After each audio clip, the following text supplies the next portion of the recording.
It would take more than an entire lifetime to count how many Thomas and Friends creepypastas that have been made. In this video we'll be covering a few that are interesting, to say the least. Let's get into it. This one's a classic. If you've been in the community for any amount of time, you've definitely seen Timothy at least once or twice.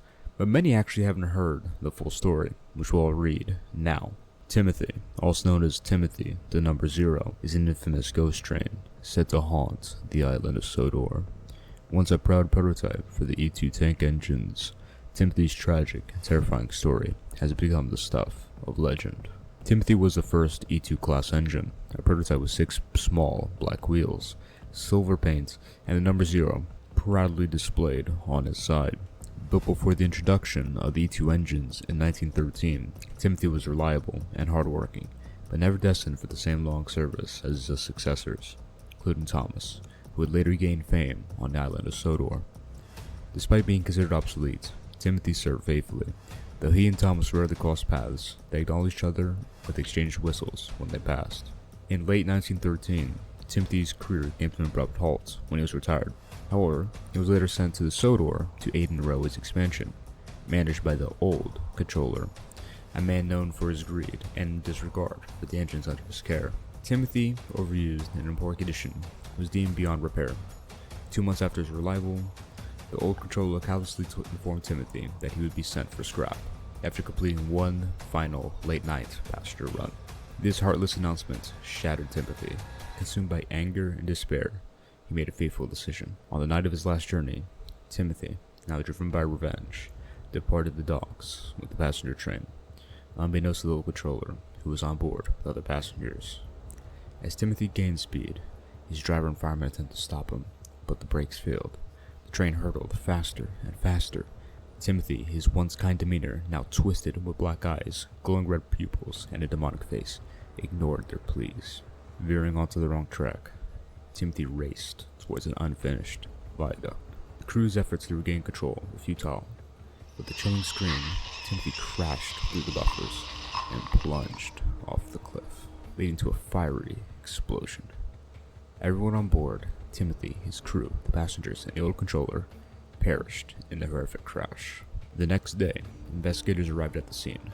The wreck was so charred that Timothy's remains were unidentifiable. The tragedy was ruled an accident caused by mechanical failure. However, whispers of Timothy's dark intentions began to circulate. Years after the viaduct was completed, eerie reports surfaced. Workmen claimed to see a ghostly silver train speeding across the viaduct. Its haunting whistle echoed through the night before vanishing into the darkness. Those who knew the tale believed it was Timothy, reliving his tragic end. To this day, it's said on the anniversary of the accident, Timothy's ghost appears. His spectral form races toward the viaduct, shrieking like a lost soul before vanishing once more, a chilling warning of despair and vengeance. Now, it's quite obvious the story is an extension of the story Percy told from his driver in the episode Ghost Train. I think this is a pretty good creepypasta. The starting premise of an engine callously being told they're being scrapped is actually quite realistic, given how engines are scrapped in real life. I mean, they're just taken to the scrapyard and broken up. The old controller telling him in such a callous way is like a metaphor for that. And of course, it's always interesting to think of an engine that was there before everyone else and is unknown about. That being said, let's get to the next one.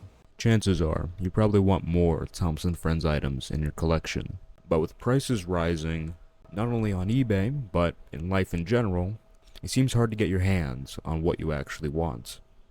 This video is brought to you by Kaiki, the premier Thomas the Tank Engine store.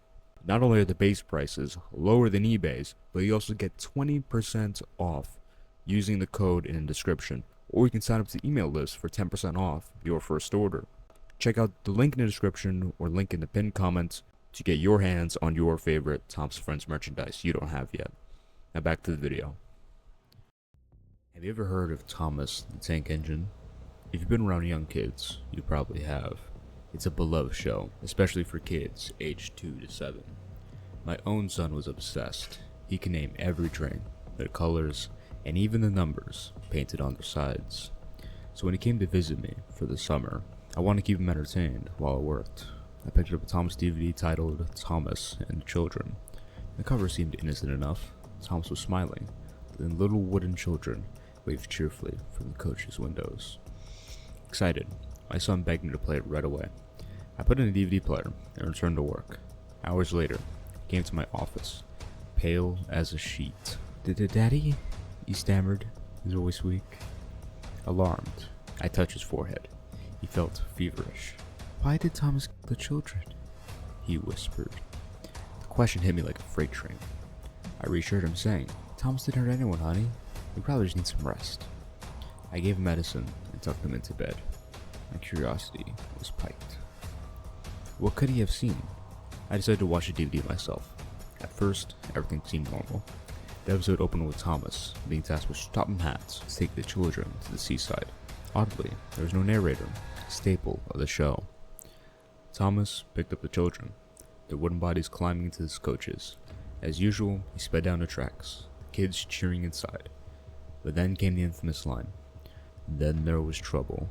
Bertie the bus was stuck on the tracks. Thomas approached, but instead of stopping, he sped up.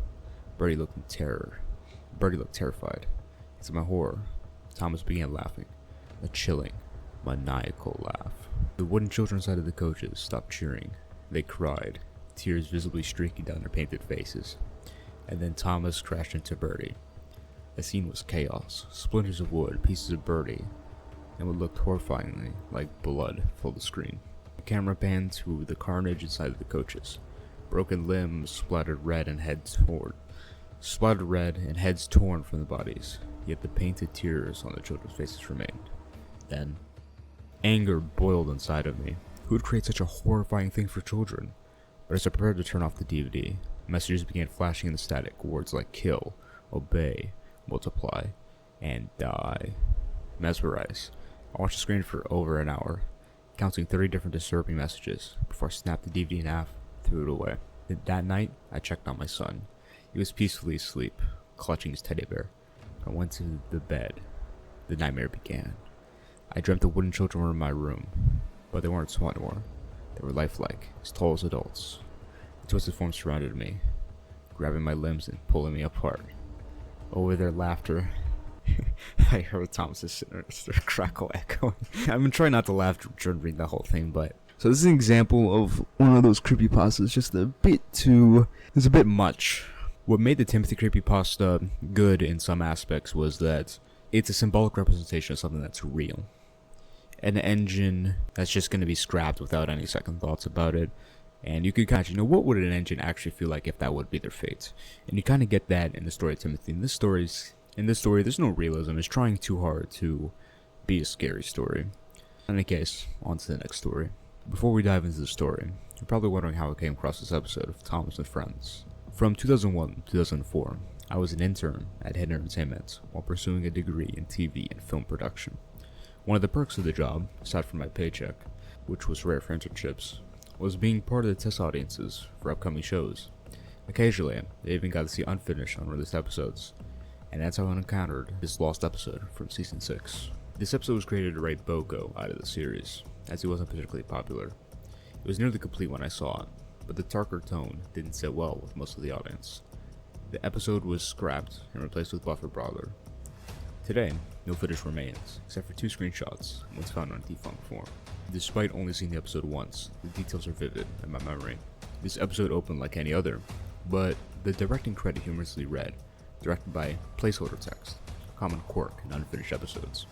The story began with Boko pulling freight while an upbeat remix of the Diesel theme played. The narrator, Michael Angelis, introduced Boko as a hardworking, friendly, but reserved engine. The plot thickened when Boko was assigned to collect new trucks from Brenham Docks. Henry warned him to be cautious, recounting his own accident with troublesome trucks. Boko thanked him for the advice and set off. At the docks, the trucks wasted no time insulting him, calling him a green caterpillar and mocking his status as a diesel. Boko dismissed their antics, but as he ascended Gordon's Hill, the trucks sprang the trap, forcing him into a runaway situation. The chaos unfolded with the classic runaway theme blaring as Boko and his train careened down the hill.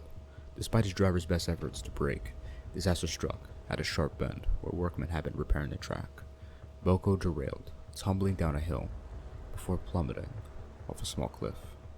The crash left them severely damaged. Back at the sheds, the Fat Controller broke the grim news The damage was beyond repair, and Boko would have to be scrapped. While his friends, Bill, Ben, and Edward pleaded for another solution, Boko with quiet resignation accepted his fate, expressing gratitude for his time on the railway.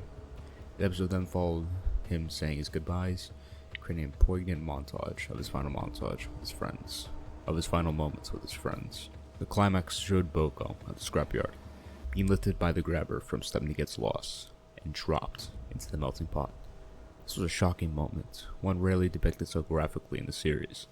The narrative then shifted to Bill, Ben, and Edward at the docks, grappling with their loss. Edward, with quiet wisdom, reminded them to cherish the moments had with Boko and look forward to new beginnings. The episode concluded Bill and Ben deciding to meet a new diesel at the quarry, while Edward looked to the sky, bidding Boko farewell. The credits rolled to a melancholic tune of James and Red Balloon, with a fading image of Boko in the sky, brought the story to close. Now, reactions from this test audience were mixed, ranging from confusion to outright anger. Personally, I found the episode to have a bittersweet but meaningful message. However, its dark tone ultimately sealed its fate, and it was buried deep within the Mattel's archives. Though I may never see it again, the memory of the haunting story, the memory of that haunting yet touching story, sits with me to that day, stays with me to this day.